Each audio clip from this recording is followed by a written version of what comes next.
Gratidão por cada um de vocês por estarem aqui, e hoje eu vou convidar vocês. Nós estamos aqui para fazer, na verdade, uma troca, uma reflexão baseado nesse tema, e o livro base desse tema é o Evangelho segundo o Espiritismo.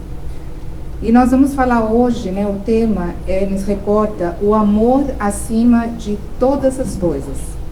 E eu venho trazer um paralelo da minha vivência há 2 semanas atrás, na África, junto com as reflexões do Evangelho segundo o Espiritismo. Então, quando a gente fala nesse amor acima de todas as coisas, é quando nós colocamos esse amor no nosso centro. E esse amor, ele vai se revelando, ele precisa sair desse centro, que é colocar Deus em tudo aquilo que a gente faz. Colocar Deus no nosso dia a dia, colocar Deus nos nossos pensamentos, nos nossos desafios. Então, amar a Deus sobre todas as coisas, quando eu saio daqui, desse centro, eu coloco esse amor em movimento. E ao colocar esse amor em movimento, eu estou colocando, esse amor se torna uma outra palavra. Porque quando a gente pensa em amor, o amor é um combo de vários sentimentos.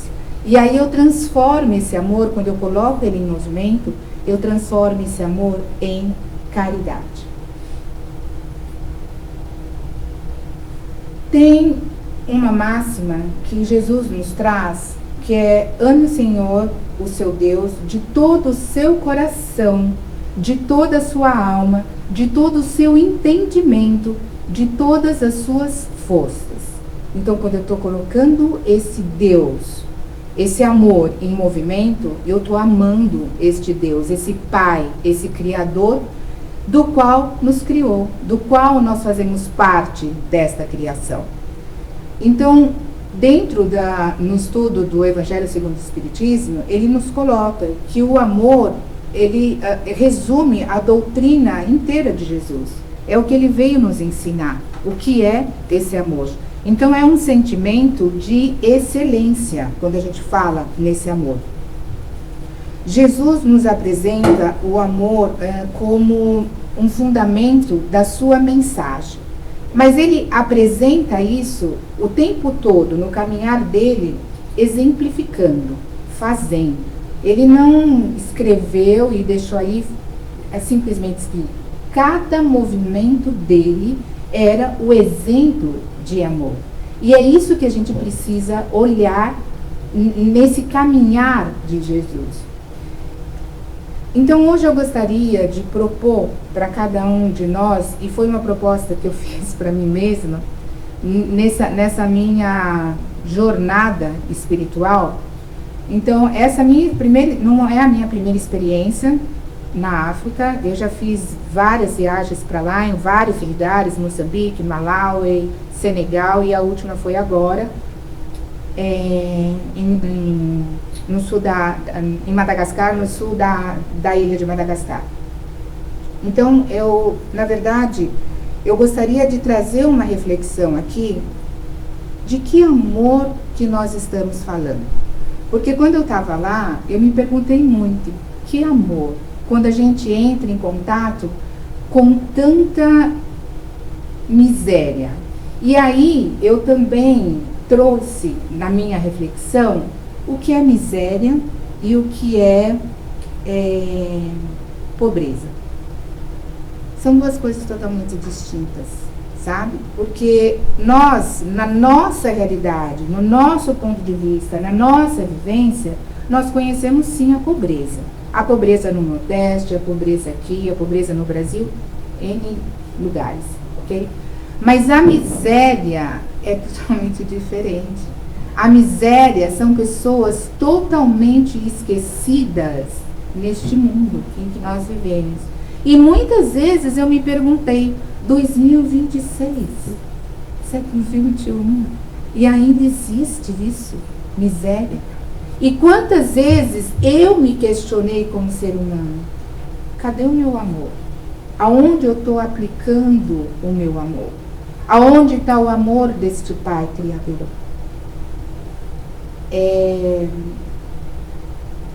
é bastante doloroso para quem tá vendo, mas ao mesmo tempo, esta doutrina, e aí eu lembrava do que eu tinha lido dentro do Evangelho segundo o Espiritismo, que o amor, quando ele transformado, ele vai se transformar em caridade. E quando você não está na caridade, não há salvação. E lá eu aprendi a mudar também o meu ponto de vista. Nós temos um olhar dentro de uma realidade da qual nós vivemos, mas não de um lugar onde existem pessoas esquecidas, no meio do deserto. Madagascar, o sul de Madagascar, é um deserto, simplesmente, é muito cactos, e aí você anda em vários, a gente vai em várias comunidades, né? Comunidades totalmente esquecidas, acabou a luz, o que acontece? Eu duro. Então eu aprendi uma outra coisa, que é viver hoje. Amanhã, eu não sei o que vai acontecer. Não sei se eu vou ter comida, não sei se eu vou estar vivo, não sei o que vai acontecer. Então, a gente entender que esse amor, ele tem que estar nesse movimento. E ao estar nesse movimento, nós vamos nos colocando no processo de caridade. O segundo mandamento que Jesus nos traz, ame o seu próximo como a si mesmo. Não existe mandamento maior do que este. Então, a gente pensa assim, amar o nosso próximo como a si mesmo. E lá existe a pergunta, o quanto eu me amo? Será que eu me amo? Ama o próximo quanto a si mesmo. Então, qual que era a minha validação? A validação não, qual era, onde eu podia trazer esse peso, né? É o quanto eu me amava. E aí eu me perguntei, o quanto eu me amo para amar esse próximo que está aqui? Então, ampliar esse amor é você olhar para o teu irmão ou aquele que está próximo de você, porque é muito fácil a gente amar as pessoas que estão próximo da gente. Amar as pessoas que pensam da mesma maneira. Amar as pessoas que compartilham da mesma crença. Amar as pessoas que contribuem, né, professam a mesma doutrina. Como é fácil amar? Agora, amar aquele irmão aonde você olha e aí você pensa, qual é a dor dele? Qual é a dor que ele não está conseguindo expressar? E aí o que eu preciso fazer? Eu preciso sair de dentro de mim e entender qual é a dor do outro. E ao olhar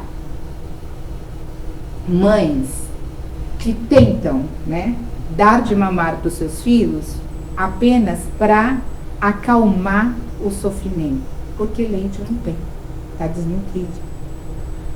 Quando eu olho para uma criança de 3 anos nas costas com o seu irmãozinho de 1 ano ou de meses,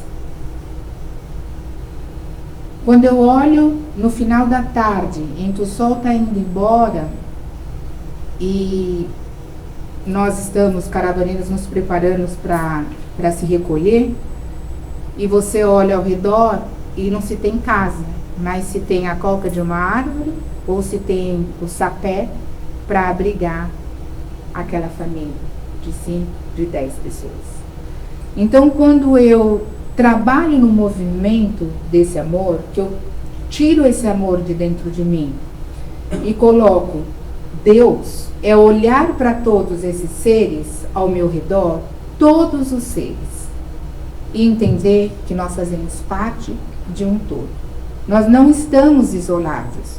Então, enquanto nós não movimentar esse amor, e vou garantir 100%, todos nós, cada um de vocês aqui presente, tem esse amor, porque nós somos filhos de Deus. Tem essa essência do amor. O que acontece é que às vezes a gente não coloca esse amor em movimento. Nós temos esse amor. Uns estão colocando mais, outros estão colocando menos, mas esse amor existe. E quando a gente sai, essa foto aqui foi a primeira caravana que eu fiz, que foi para Moçambique. Quando a gente sai daqui de dentro desse, né, que a gente fala, bom, agora eu vou expandir um pouquinho desse amor que há aqui dentro. Mas independente de ir para a África ou não, muitas vezes eu me perguntei ao VAR, poxa, eu tenho tanto amor e eu preciso, era uma necessidade minha, essa foi a primeira caravana, eu preciso colocar mais de mim, dar mais de mim. E como que eu posso fazer isso? E o que a gente pensa, né? A gente pensa que a gente precisa de grandes coisas para estar distribuindo um pouquinho que a gente tem. E a gente não precisa de tantas coisas. A gente precisa só estar disposto a. E aí, o universo, esse Pai Criador, ele vai nos mostrando o que nós precisamos fazer. Então, quando eu comecei a participar, e foi como vocês, numa palestra, foi onde eu conheci a organização Fraternidade Sem Fronteiras. Foi uma palestra do Andrei Moreira, e naquela palestra me tocou muito, porque ele fez toda a palestra e no final ele fez 10 minutos, mais ou menos, mostrando exatamente o que era a organização, como era o trabalho, para onde ia. E aquilo me tocou de uma forma tão profunda, que eu virei com meu marido e falei assim, bom, eu vou para a caravana. Assim, no impulso, né? Aí dizem que a ariana é impulsivo, né? E foi no impulso. Sem pensar em nada. Aquilo me tocou. Eu falei, eu vou. Próximo ano eu tô lá. E trabalhei um ano para que eu pudesse estar lá, né? Então, outro ensinamento foi, nós precisamos, em tudo na vida, ter um planejamento. Nada acontece, né? Então aí está o livre-arbítrio. O Pai está ali, ele está te dando caminhos, ele está te mostrando meios. E se a gente não está aberto para isso, vai passar. É um livre-arbítrio. Então até onde eu estou disposta a realmente trabalhar nesse amor, nessa exemplificação que Cristo nos trouxe? É uma pergunta, é uma reflexão que a gente tem que fazer. E quando eu fui, nesse primeiro momento, só para clarear um pouquinho aqui essa foto, principalmente com as crianças, a minha formação é dentro da pedagogia, eu sou educadora, é a minha primeira formação. E eu cheguei lá, eu falei, gente de Deus, é muita criança que brota, porque brotava criança, assim, Moçambique brota, sabe? Eu fiquei assim, e cada lugar da África, né, cada continente, vamos dizer assim, é uma realidade diferente. Então, Moçambique, a gente tem muitas crianças órfãs por causa da AIDS. Malawi são crianças que vêm do Congo e caem no campo de refugiados de Zaleka, em Malawi. No Senegal, são crianças que são resgatadas para trabalhar o Alcorão, os talibãs, e eles acabam escravizando essas crianças, pedindo esmola, enfim, né? E na Madagascar, são crianças que também que não tem a questão da fome e da água, que não existe no deserto, né? E são crianças que estão em extrema miséria. Então, cada realidade, cada local é uma realidade, tá? Mas, quando eu me deparei com aquelas crianças, eu falei, tá aí a minha resposta para mim, né? Como educadora, como que eu posso ajudar? O que que eu posso dar de mim? O que que eu posso dar do meu conhecimento para esse lugar? E eu vou para esse lugar, aí entra o nosso ponto de vista, cheia de planos. Tem que planejar? Tem que planejar, claro, cheia de planos. Fui para fazer contação de história. Só que quando eu cheguei lá, todos os meus planos teve que ser meio que mudados. Porque eu montei histórias, eu fiz contação de histórias de acordo com o meu ponto de vista, de acordo com a minha cultura. Só que a gente chega em qualquer lugar, nós precisamos respeitar a cultura deles. O que é que eles conhecem? E aí fizemos toda uma mudança ali da história, a facilidade nesse local, nesse primeiro local em Moçambique, é que eles falam português, então facilitou. Então as histórias que eu fui para contar foram histórias que eu tive que trazer, mudar para a realidade deles. Então falar sobre o líder, falar sobre a música, falar sobre os instrumentos que eles usam, falar sobre a terra. E ali a história que eu tinha preparado era as asas da imaginação, mas com o nosso olhar, não com o olhar deles, né? Então, uma criança dessa, qual é o parâmetro que ela tem? Nenhum, né? Ela conhece aquilo onde ela vive. E isso me encheu a minha alma. E ali consolidou o meu trabalho, exemplificando os ensinamentos de Jesus. É fácil? Não é. Mas é possível? É. E nós estamos aqui para fazer isso, né? Então, quando eu coloquei esse amor, foi viver como se eu estivesse transportando fora de mim, né? Aquele amor que estava dentro de mim, foi aonde eu transportei para essas crianças. Mas não só com o meu conhecimento como educadora, mas limpando um nariz ranhento, pegando aquela criança suja no colo, sabe? Você tirar uma foto, essa daí foi uma, né? Você mostrar o celular para a criança e plantar, vir um monte de criança, por quê? Porque eles não se reconhecem, eles nunca se viram. Então, quando você tira a foto e mostra a foto para a criança, o sorriso abre. Eu estou me reconhecendo como ser, eu estou me reconhecendo como filho de Deus, sabe? Então, Jesus diz, amai vosso próximo como vós mesmos. E aí veio a pergunta, qual é o limite desse próximo? É a nossa família? É a nossa seita? É a nossa nação? Não, não é nada disso. É a nossa humanidade. É a humanidade. E nós fazemos parte desta humanidade. É toda a humanidade. Então, não adianta eu dizer, eu estou seguindo os ensinamentos desse mestre, Jesus, governador deste planeta. É uma pergunta que a gente tem que fazer todos os dias, em todos os momentos.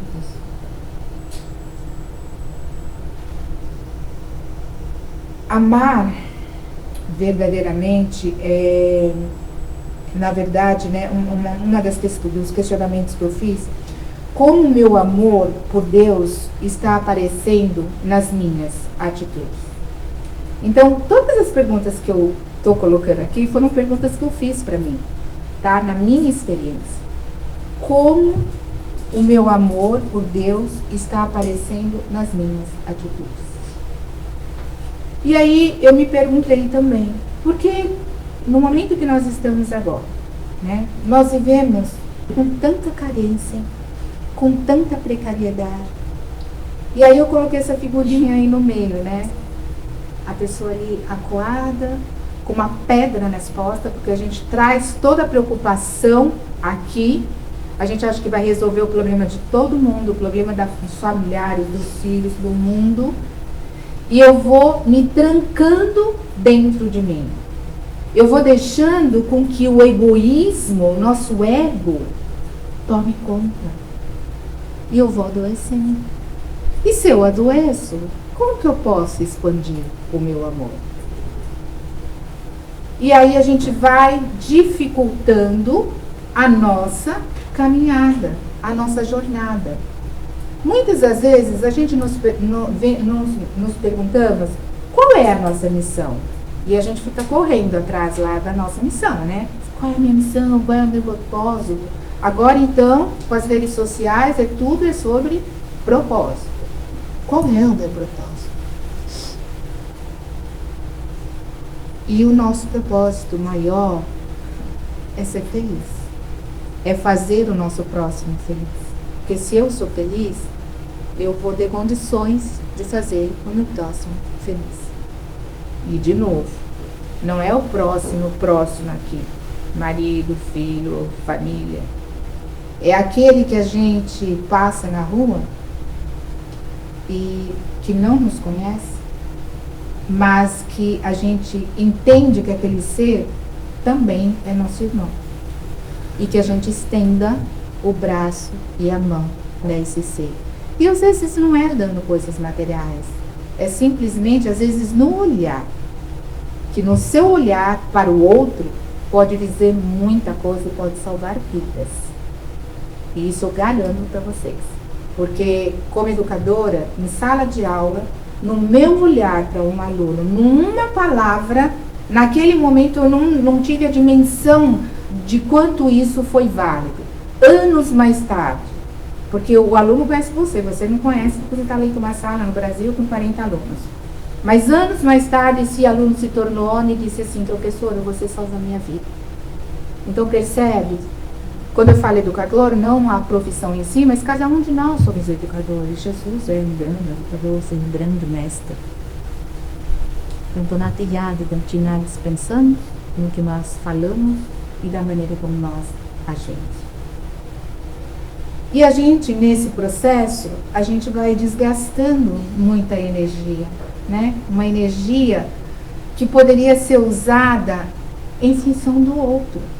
Então, as duas pontas aí dessas fotos, essas duas meninas, é na escola criada pela Fraternidade Sem Fronteiras. E quando eu falo Fraternidade Sem Fronteiras, organização, não é a organização física, é a organização onde tem pessoas. Pessoas que não é o presidente Wagner, mas sim é todos vocês que colaboram, que doaram. Então aqui o centro, o Ponto de Luz, né, se abriu para uma campanha que foi colocada de calcinhas e cuequinhas para criança de 0 a 7 anos, para ser levada para lá. Então é isso, são vocês que fazem a diferença. Mesmo que não há doação material, mas essa doação de energia, essa doação em oração, para aqueles que estão indo, para os caravaneiros, para as pessoas, para as crianças e famílias que estão lá. Gente, isso é um poder enorme, porque essas orações, essa energia que a gente às vezes desgasta com a gente, com as nossas preocupações, com o querer resolver tudo, mas a gente expande essa energia do outro em oração, em energia, é ela que dá suporte para a gente seguir a nossa jornada lá. Para a gente chegar na frente de uma criança com fome, que está morrendo e morre nos seus braços de fome, e você se mantém em pé. É quando você vai dar um pão para uma criança, e o pão acabou, e tem mais crianças chorando, pedindo. E aí você vê o outro irmãozinho que recebeu, dividir o pão no meio e dar sem ninguém ensinar. Aqui a gente precisa ensinar nessas crianças. Lá você não precisa ensinar. É a oração de vocês. É a casa que abriu a porta para fazer a caridade. Entende o poder dessa união? Então, como o início da oração que foi feita aqui, é essa energia, é a espiritualidade que trabalha. Não sou eu aqui falando, não é o presidente da organização, não é o nome da organização Fraternidade Sem Fronteiras, é o conjunto. Então, volta a minha fala lá dos primeiros slides. Aonde vai o meu amor? Ele tem que sair daqui, se revelar em Deus. Deus tem que se revelar na forma como eu conduzo as minhas ações. E é isso. E aí, quando isso acontece, né, nós estamos colocando essa energia do amor em favor do outro. O amor divino inunda a nossa paz. Eu gosto muito dos estudos de Joana de Ângeles. Dizem que é difícil, não é fácil o entendimento, né, da fala dela, da escrita dela. Mas ela traz frases, ela traz um estudo sobre o ser humano de uma profundidade tão grande. E quando ela diz, né, amo-me e renovo-me pleno, regozijando-me no amor, que é a meta essencial da vida. Então, o que ela está querendo nos dizer aqui, né? que quando esse amor divino invade o nosso ser, invade o nosso coração, não tem volta, sabe? Não tem. Vamos dizer assim que é um divisor de águas. Quando a gente reconhece profundamente esse amor, não tem volta. E quando esse amor invade, essa luz invade a nossa alma, com certeza vem muitos questionamentos, vem aquelas falas tagarelas, né? Então, as falas tagarelas negativas e as falas tagarelas positivas. E aí, o mestre nos ensinou a doutrina, né? Nos ensina a questão do livre-arbítrio. E aí, para onde eu vou? Eu vou aqui para essa fala, né, tagarela negativa, ou eu vou aqui para essa fala tagarela positiva? E quando esse amor ele vai nos invadindo, volto a dizer, é um divisor de águas, né? Nós vamos... Os desafios, vem muitos desafios nas nossas vidas. E aí a gente tem que fazer escolha, né? Eu vou colocar aquela pedra aqui em cima, entro dentro do meu casulo e ali eu fico. É mais fácil, porque, vamos pensar, quando a gente se coloca numa posição ou num espaço de vitimização, né? Então, de vez em quando é bom ficar doente, porque quando eu fico doente, as pessoas vão olhar para mim, vão dar atenção, né? Quando eu não quero fazer alguma coisa, então eu vou dizer lá pro meu chefe que eu tô hoje muito mal e tô conseguindo trabalhar, que na verdade daria, mas eu não quero enfrentar alguma situação, não quero enfrentar o meu chefe chato, né? Então eu vou dar uma desculpa, não é pro chefe, é pra mim mesma. Então tudo que eu tô fazendo não é em relação ao outro, em relação a nós, sabe? Então quando a gente vai tomando essa consciência das escolhas que nós temos que fazer, é difícil, não é fácil, mas nós vamos nos fortalecendo, porque eu enfrento essa fala negativa que quer me desviar do meu caminho e eu me posiciono nesse lado positivo. Porque enquanto eu não tiver esse posicionamento, fico à deriva, né? E claro que o negativo, ele sempre vai estar imperando, essa fala negativa sempre vai estar imperando. Então eu preciso me posicionar, porque a partir do momento em que eu me posiciono, o outro se posiciona. Se eu ficar ali o tempo inteiro lá, uma vítima, coitadinha, da outra, aí vem né, passa a mão na cabeça, você quer isso e tal, eu vou continuar, é a minha zona de conforto, tá bom, todo mundo tá olhando pra mim, tá legal. As pessoas não têm piedade, compaixão. E aí quando eu pensei na palavra compaixão lá, eu falei, meu Deus, compaixão? Fui procurar, né? Porque a palavra compaixão, ela vem da união. Ela é do latim, ela vem da união do compassion, tá? É uma junção, é uma palavra composta. Que significa entrar no sofrimento, olha só, entrar no sofrimento do outro, tá? Quando eu entro no sofrimento do outro, se eu entrar no sofrimento do outro o tempo todo, o que vai acontecer?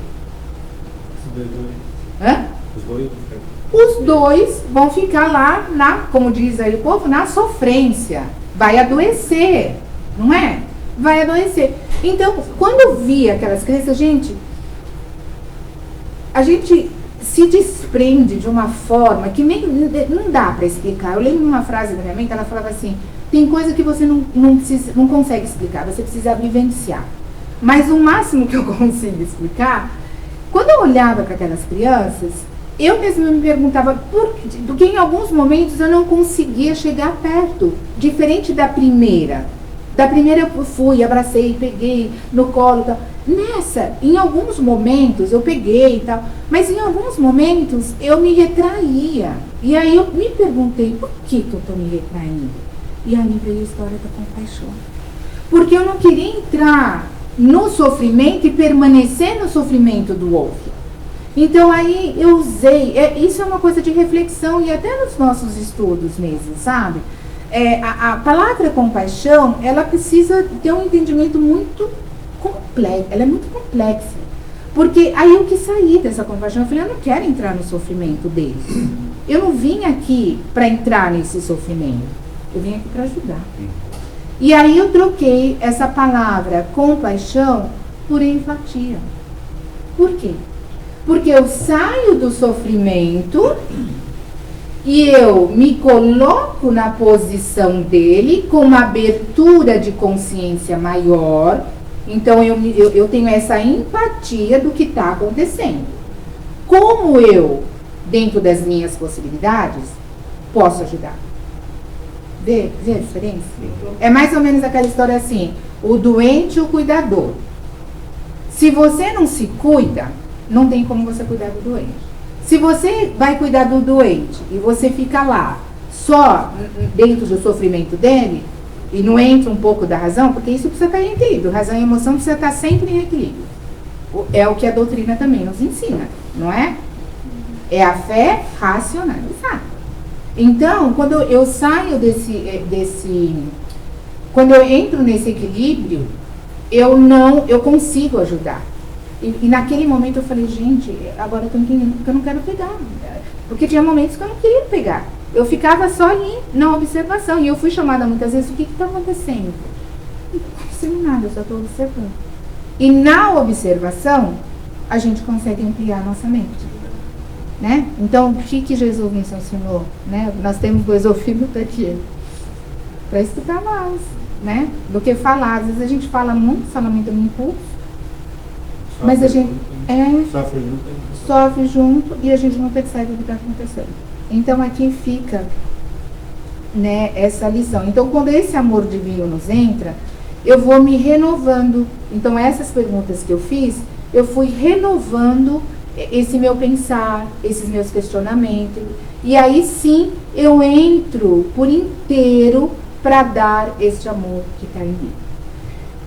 E o amor que está em cada um de vocês, guarda essa, e ela da casa, que está em cada um de vocês, esse amor, ele pode curar vocês, tá?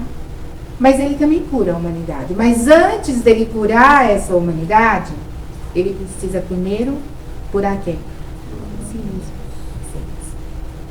Porque eu estando curada, eu estando equilibrada, você tem um poder enorme na minha mão. O poder está aqui, ó, nas nossas mãos. É né? Eu fiz o avião, né? Oi? É o mesmo avião, né? Para ajudar você primeiro. Exatamente, é o mesmo avião.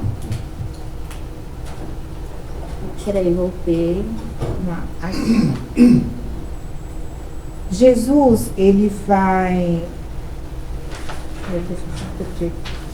Ele nos ensina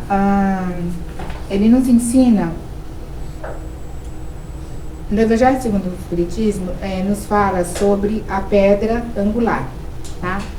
E o que é essa pedra angular? A pedra angular, o símbolo, né, seria a fundação de uma pedra principal que vai dar o suporte para essa construção, tá? Então, quem é essa pedra angular? É Jesus, correto? Compõe aí o raciocínio? Tá, é Jesus. Quando nós entendemos que essa pedra angular é Jesus, e nós colocamos esse ser, porque falar de Jesus, gente, é bastante difícil, né? Um ser, muita luz. Mas quando a gente coloca essa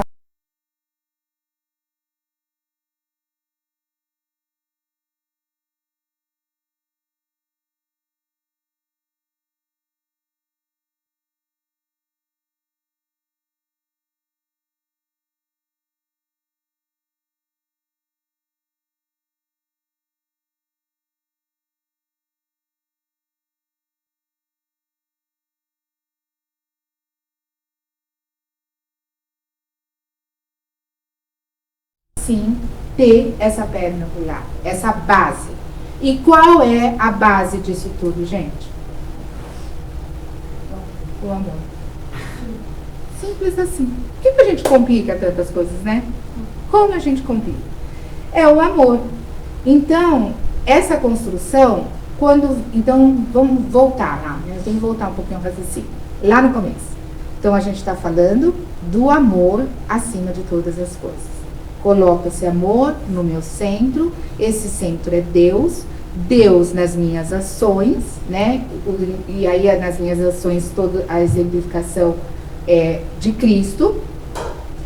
O amor, a base, como essa pedra angular, e a partir daí, quando eu transformo esse amor, ele vai virar caridade. O que diz a nossa doutrina?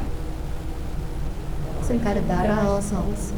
Sem caridade não há salvação. Não há salvação de quem? Da humanidade ou a salvação de nós? Não. Hã? Não. De nós. É mais ou menos assim, ó. Quero paz no mundo. Beleza. Mas cada um de nós está encontrando a paz interior? Tá aí. Quando eu encontrar a paz interior, as guerras vão terminar. Porque parece que a gente não está contribuindo, mas a gente contribui um pouquinho. Lembra que eu falei? Contribui com a oração, contribui com a minha conduta. E quando eu falo nas nossas condutas, gente, coisas básicas que eu aprendi lá. Quando a gente vai abrir a torneira para lavar a louça, a gente está lá ensaboando e a água está lá caindo, né? Aqui não dá nem conta daí só. E aí, agora, cada vez que eu volto, abro minha torneira, eu falo, caramba, eles não têm água. Eles não têm água. Sabe o que é viver no deserto? Não tem água. E a água que tem é uma água barrenta, uma água suja, é a água que eles tomam. É a água que eles tomam banho. Tanto é que nós, caravaneiros, a organização compra água mineral porque eles orientam. Não coloca essa água na boca, porque você pode ser contaminado. Não lave o seu rosto, porque você pode ser contaminado. É uma água salgada. Então, o nosso banho, vamos voltar lá às nossas raízes. Quem já tomou banho de canequinha aqui? A gente tomava banho de canequinha. Então, as mamas, elas com todo o amor do mundo, porque aquilo é amor, vinha com aquela água, né? Então, aquela água preparada, naquele fogão do lado de fora, na terra, esquentava e aquilo lá ficava esquentando, para que nós pudéssemos tomar um banho morninho, né? Porque o que sai é gelado.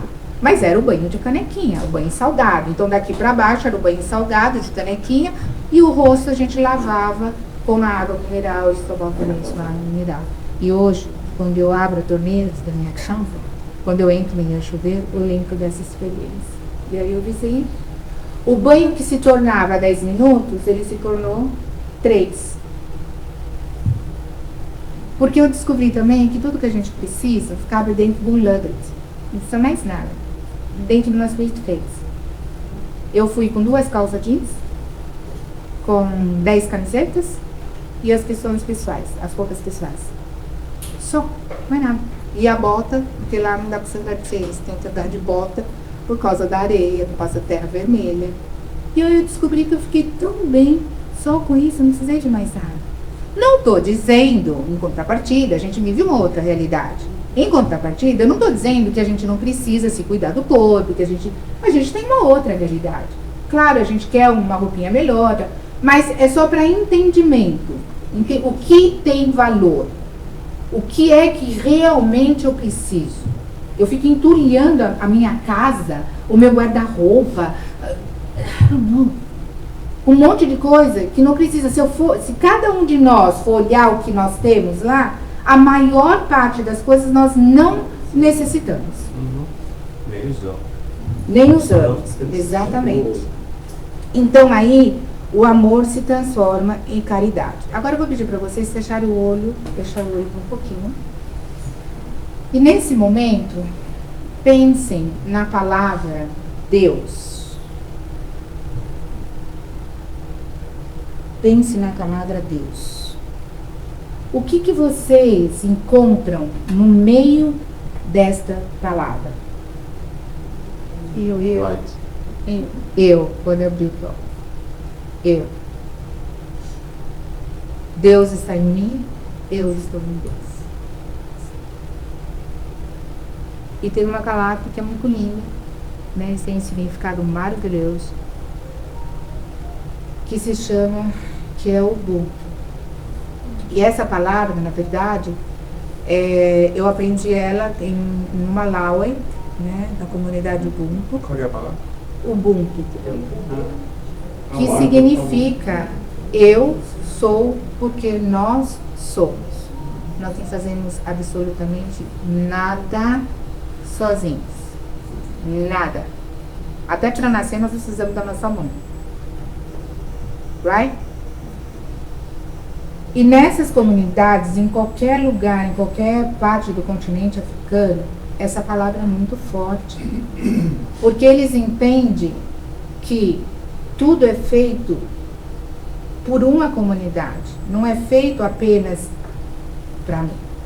Tudo é decidido em conjunto. Tem um líder em cada village. E aí foi quando eu falei para vocês, a gente vai com o nosso olhar, com a nossa cultura, com o nosso ponto de vista.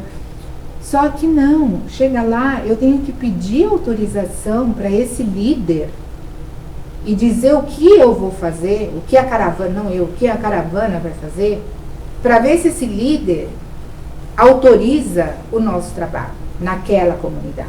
Porque são comunidades muito distantes, tá? Então imagina assim, hoje eu estou aqui numa comunidade, num village, amanhã eu vou andar 3 horas de carro com estrada de terra para chegar num outro village. E assim vai durante 15 dias. Então cada um tem as suas, vamos dizer, as suas regras, não seria bem essa palavra, mas as suas regras, né?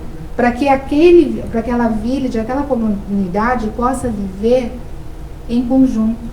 E aí eu aprendi o que é amor, o que é esperança, o que é dividir.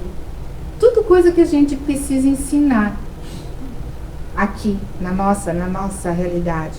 E a gente não precisa ensinar nada disso. É tão natural, vem delas. Então aí eu fiquei questionando assim, poxa, quanta sabedoria, quanta verdade que tem nessas crianças. Vocês não imaginam a inteligência dessas crianças. Que parâmetro que eles têm? 0. Mas está ali dentro deles essa inteligência, essa esperança de querer que a coisa aconteça, de querer saber mais. Então, de novo, é um olhar. Gente, assim, a palavra realmente some, sabe? Porque é um olhar de comunidade, e comunidade no sentido de vamos dar a mão aqui, todo mundo junto. Vamos andar todo mundo junto. Um exemplo disso, imagina aqui, ó, vocês estão vendo essa foto aí, um monte de criança, mas vamos pensar em números, mais ou menos umas 2.000 crianças, aonde os caravaneiros, todos sentados no chão de terra, e aonde a gente vai distribuindo os alimentos. Imagine 2.000 crianças, eu estou chutando, tá? Pode ter um pouquinho menos, um pouquinho mais. 2.000 crianças esperando todos receberem o seu prato, todos. Depois que todos receberam, para fazer a oração junto com o líder, para depois começar a comer. Foi ensinado? Não. Aqui dentro. Quantas encarnações esses seres passaram para ter esse entendimento? Agora, eu tenho que ter compaixão e sofrer com eles? Eles não precisam de compaixão, porque eles nos ensinam. Eles precisam que nós expandimos o nosso amor e que nós sejamos a voz deles aqui, para que esse amor expanda e para que eles possam nutrir cada vez mais a esperança neles. Então, quando eu entendo que Deus está em mim, que eu estou em Deus, e que o outro é o irmão necessitado, seja lá quem for, o nosso irmãozinho que está lá no Subway, que às vezes a gente muda de lugar pelo cheiro, enfim, né? Aquele irmãozinho que está pedindo pão lá na rua e que você às vezes dá o dinheiro. Em vez de dar o dinheiro, pergunta, olha, conversa. Vai lá, compra o sanduíche e dá o sanduíche. Pergunta se ele quer o sanduíche, porque às vezes ele perguntar se quer, né? Pergunta se ele quer o sanduíche. E aí você vai sentir que esse amor, ele está fluindo, que esse amor está sendo simplificado, que eu estou realmente cumprindo o meu papel aqui dentro daquilo que Cristo nos ensinou. É colocar em prática todos os dias. Namastê é a mesma, tá ali, né? Junto com o Ubuntu. O Deus que está em mim sauda o Deus que está em você. Fala o tagarela. Chegou. E aí, tem essa falinha do tagarela. E lá no livro do Evangelho segundo o Espiritismo, ele fala: o egoísmo é a chaga da humanidade. Deve desaparecer da Terra, cujo progresso moral ele vai sendo retardado. Quanto mais egoísmo, mais esse progresso retarda. E aí vem o egoísmo, é filho do orgulho, e a gente precisa de muita coragem para trabalhar esse egoísmo. E quando a gente consegue trabalhar esse egoísmo, nós vamos combatendo as misérias do mundo. E aí,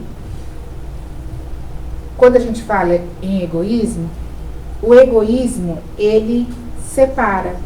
Então, o slide anterior, eu falo desse Deus que está em mim, né? Agora, se esse Deus que está em mim, eu preciso tirar essa cara, vai embora egoísmo, né? Ele não pode fazer parte de mim. Eu tenho que usar a fala da galera positiva que diz: o amor está aqui e com o amor eu posso curar o mundo.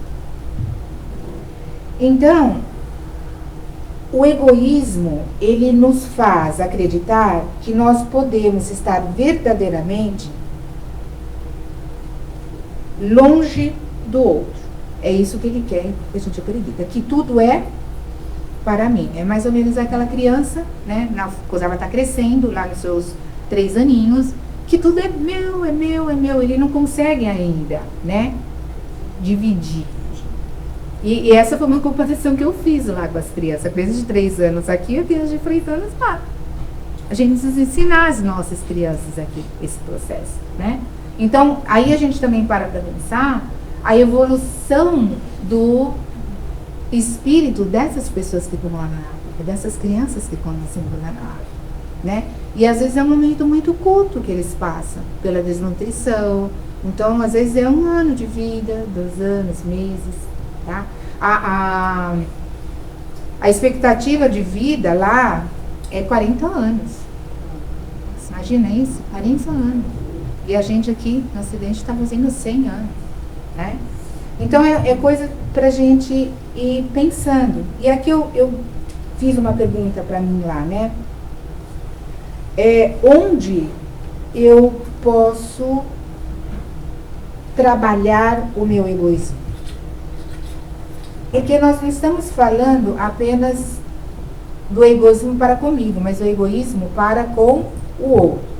Então, eu sempre me perguntando, onde eu posso, para trabalhar esse egoísmo, onde eu posso compartilhar mais? Para se pensar. Onde eu posso julgar menos? Porque a gente adora julgar. Por que fulano fez isso? Por que fulano fez aquilo? Por que essas crianças estão assim? Por que o governo não ajuda? É um julgamento, né? É mais ou menos aquela coisa crítica positiva e crítica negativa, né? Não sei. Onde eu posso servir mais? E muitas vezes eu escutei assim: mas você precisa ir lá para a África. Não, eu não preciso ir para a África.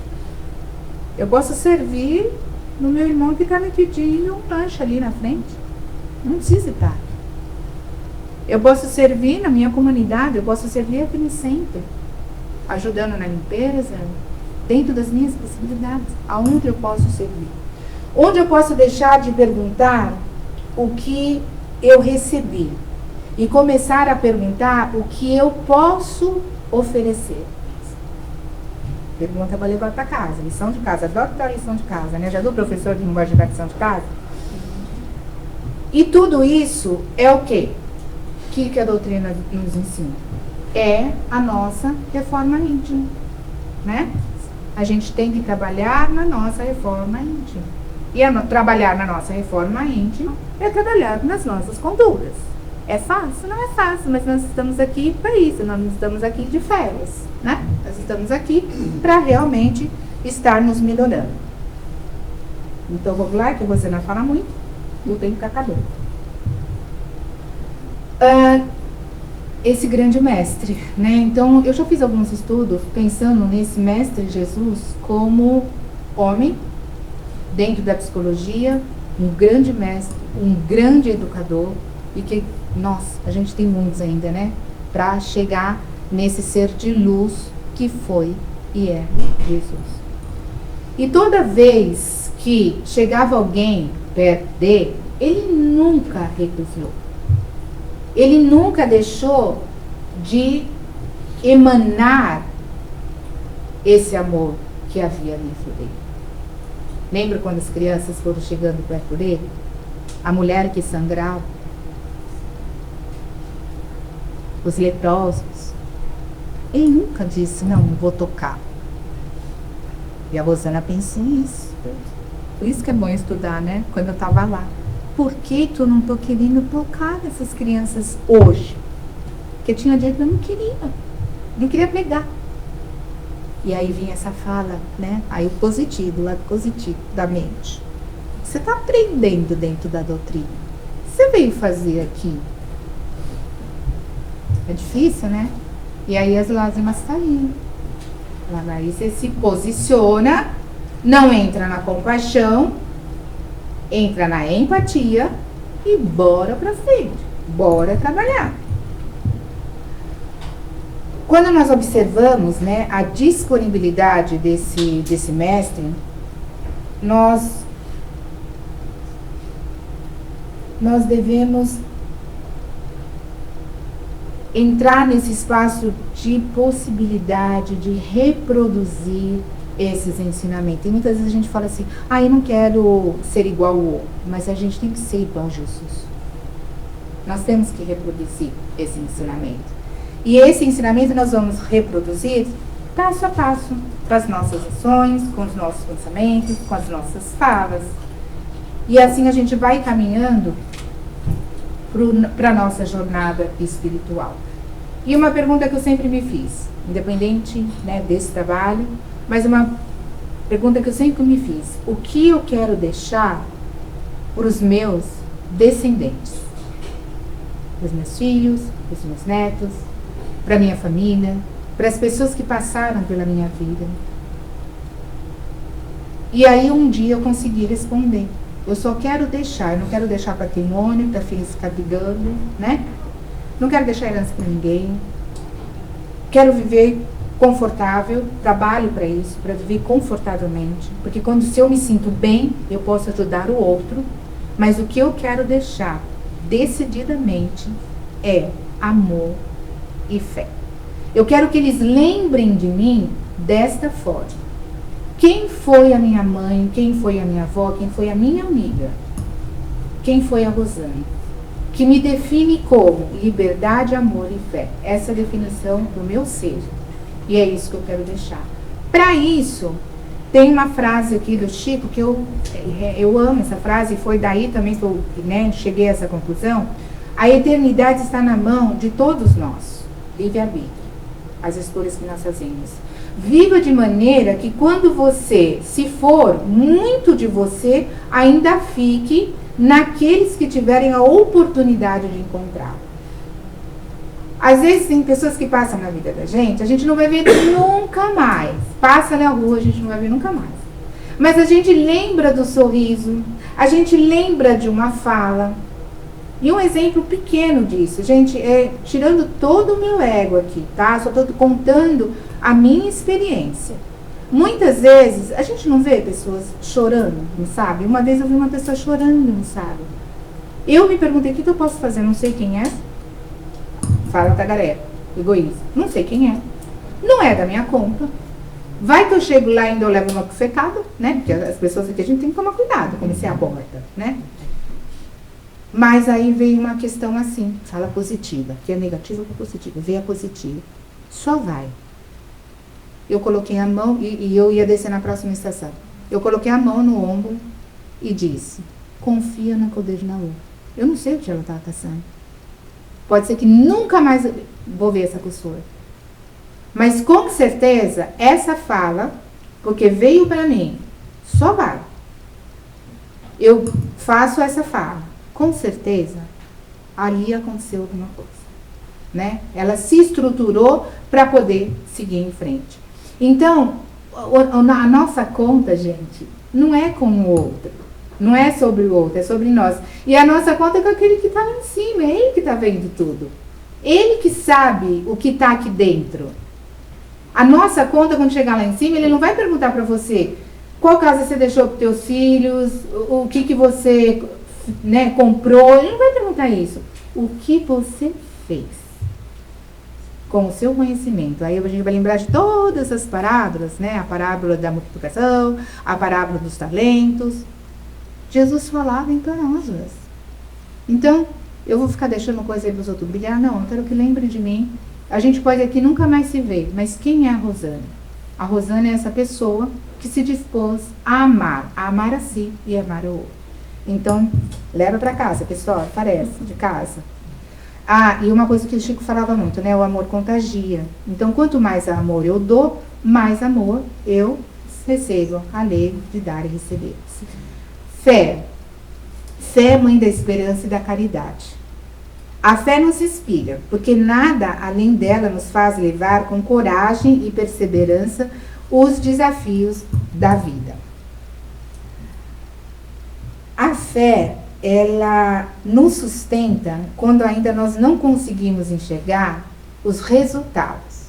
Então, eu estou num problema muito sério, mas eu não consigo resolver. É essa fé que vai sustentar aquilo que eu preciso resolver. Né? Então, é mais ou menos assim, fé é acreditar naquilo que nós não conseguimos ver. Então, é essa fé que nos sustenta. E é essa fé que eu vi em loco com essas crianças, com essas famílias. Porque elas não sabem o que vai acontecer amanhã. Elas sabem de hoje. Amanhã, se nem se eu vou estar vivo. E ali eu vi a fé, sabe? A fé verdadeira. Porque em muitas salas, no celular que você coloca aí, vem um monte de criança, se reconhece e dá risada para você. Na fé de dizer, obrigada, pai. Na língua deles, lá do Malgache, obrigada, pai. Porque você trouxe essas pessoas para nos fazer felizes hoje. Hoje. Então, era uma fé verdadeira. Aí eu entendi, fé realmente é você acreditar que esse Pai, que esse Deus que está em mim, está olhando e cuidando de tudo. Para que eu vou colocar meu julgamento lá? Por que eles estão assim? Por que eu estou assim? Por que está acontecendo comigo? Não pergunta por quê. Pergunta para quê? O que eu preciso fazer com essa dor que está acontecendo aqui? Com esse desafio que Deus está me colocando aqui? Não é o porquê, o para quê. E aí, eu vou colocar essa fé em ação. Então, a fé, ela olha para o impossível. A esperança, ela acredita. E a caridade começa a trabalhar. Então, percebe que é uma dança? A fé é o impossível. Eu não sei se vai acontecer. A esperança é aquilo que acredita. E a caridade começa a trabalhar. E aí a gente vai fazendo as coisas, né? Dentro do Livro dos Espíritas tem essa frase: triunfareis se a caridade vos inspirar e se a fé vos sustentar. Traduzindo, a prosperidade, o sucesso, a alegria, a paz, ela está quando eu estou nesse movimento. Então, aqui eu tenho duas fotos. Uma foto desse menino, o nome dele é muito complicado, Hari, alguma coisa assim.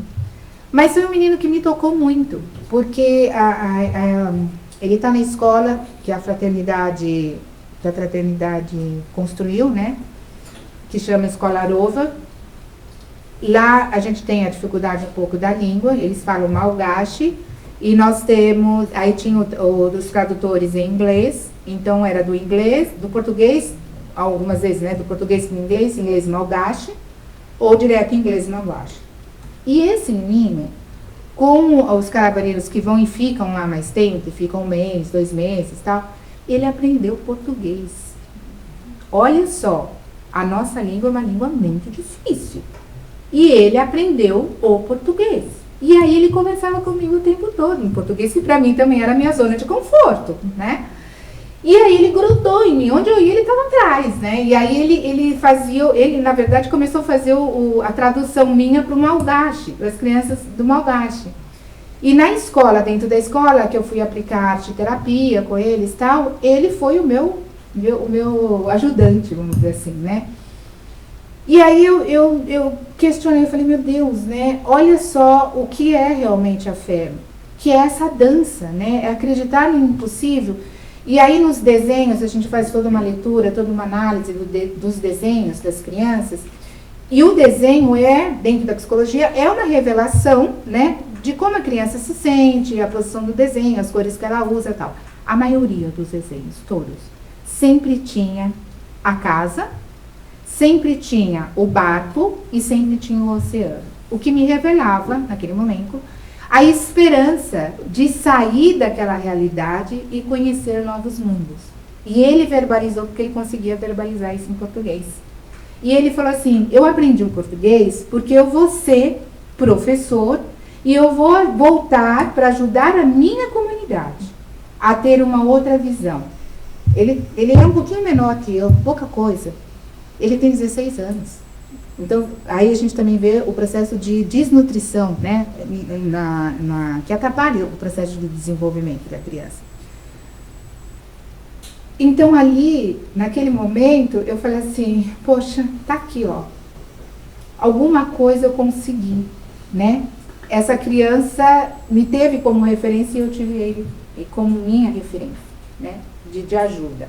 E a outra foto, a gente foi visitar uma clínica de saúde mental, que me chocou muito, e eu também fui com um projeto, que, né, não deu para aplicar exatamente, porque quando eu chego lá, as pessoas dessa comunidade, do TUB, são pessoas com doença mental, mas que eles, como eles não têm acesso à medicação, né, então a organização agora está trabalhando para levar a medicação, essa coisa toda, eles acorrentam, né, então acorrentam os braços, acorrentam as pernas, a própria família acorrenta, para poder proteger, né, esse paciente e para proteger a família. Mas uma coisa linda nisso, a família não é boazinha, a família está junto. Ela só faz isso para poder conter, para o próprio paciente não se machucar. E aí me veio a pergunta, às vezes a gente desiste de um familiar, a gente não tem paciência com o pai ou com a mãe, a gente não tem paciência com o filho, e eles não abandonam, eles estão juntos. E aí eu fui fazer esse trabalho de arte-terapia. Aí vocês podem ver que é no chão de terra, né? E aí eu vou imaginando, depois vai ter uma mesa, depois aqui, não esquece, nada disso. E aí a gente se coloca no chão. Essa menina exatamente, ela não estava acorrentada nas mãos, ela estava acorrentada só nos pés, né? E ela desenhava, ela colocou, era tinta plástica, eu já vou terminar, tá, gente? Era tinta plástica. E ela, conforme ela colocava a tinta naquele papel, ela cantava o tempo todo. Aquilo foi trazendo uma calma para ela, sabe? E ali eu falei, meu Deus, né? Ali tá a fé em loco, sabe? Porque ali ela se colocou por inteiro, né? E aquela esperança de que coisas melhores vão estar chegando. E aí a gente agora está nesse movimento de levar o apadrinhamento para esta clínica, que é a clínica Ipuutu. Então agora, essa é a minha última fala, e aqui eu quero eu vou até ler, porque foi algo que eu escrevi lá, né, no momento da nossa saída, é dizer para vocês que, de novo, muitos me perguntaram por que eu precisava ter ido para, né, e não nessa vez, mas já me apresentaram muitas vezes. E a gente vê a pobreza no Brasil, a gente vê a pobreza aqui, a gente vê as guerras no mundo, mas quando a gente olha para uma criança com fome, uma criança com dor, uma criança desnutrida, em qualquer lugar do mundo. A fronteira, ela está no Macamundi. Ela não pode estar aqui dentro do nosso coração. A fraternidade, não estou dizendo a organização fraternidade, estou dizendo a palavra fraternidade. Ela não pode estar nesta fronteira do mapa, então, que seja no Brasil, que seja no Nordeste, que seja na Ucrânia, que seja em Arudô. Qualquer criança que esteja passando fome, qualquer família que esteja passando necessidade, essa fraternidade, ela tem que ser trabalhada dentro de nós. E essa é a pergunta que eu me fiz. E eu vou ler para vocês o final, né, dos meus questionamentos. Quando nós estamos diante de uma criança, que é mais ou menos isso que eu falei agora, não importa onde ela nasceu. Naquele momento não existe aquela criança da África. Existe apenas uma criança que pertence à nossa humanidade. Tá? Talvez nenhuma de nós consiga transformar sozinho a realidade de milhares de pessoas. A gente não vai conseguir. Mas nós podemos transformar uma vida. E quando transformamos uma vida, algo também se transforma dentro de nós. Lembra do amor divino, lá da imagem do amor divino? Por isso, eu não gostaria que nós saíssemos daqui apenas emocionados. Isso eu falei lá, né, que a gente estava terminando e se arrumando para sair. Mas hoje eu estou falando aqui para vocês. Que a gente não saia daqui somente emocionados. Mas gostaria muito, muito que nós saíssemos daqui mobilizados. Perguntando para nós mesmos. O que eu posso oferecer? Talvez seja uma doação, talvez seja o meu tempo, talvez seja o meu conhecimento, talvez seja um trabalho voluntário. Não precisa ser na fraternidade ser contínua, qualquer trabalho voluntário. Talvez seja simplesmente decidir não permanecer na indiferença. Esse já é um grande passo. Eu acho que é o mais importante deles. Porque o amor que Jesus nos ensinou não é o amor que apenas contempla. É o amor que se move, é o amor que se movimenta, é um amor que serve, é um amor que chega até o outro, mesmo que seja na oração e na vibração. E se existe uma frase que eu gostaria que permanecesse conosco depois dessa palestra, seria: onde houver uma vida que eu possa tocar, que o meu amor não permaneça apenas em palavras, porque no final talvez seja essa verdadeira fraternidade, o verdadeiro amor. Reconhecer o outro como irmão e transformar o amor em caridade. Então, que a caridade se faça em ação. Na África, há milhares de crianças, né, que vivem em extrema vulnerabilidade e que nós podemos ajudar. Então, é só entrar no site e ver aquilo que toca a operação de vocês, né, tem vários projetos, e aquilo que tocar, vocês façam a doação de vocês, a doação de amor. E se não é o momento, faça a sua doação de amor em vibração. Eu vou pedir para vocês fecharem os olhos. Eu vou pedir autorização de encerrar com a oração de São Francisco.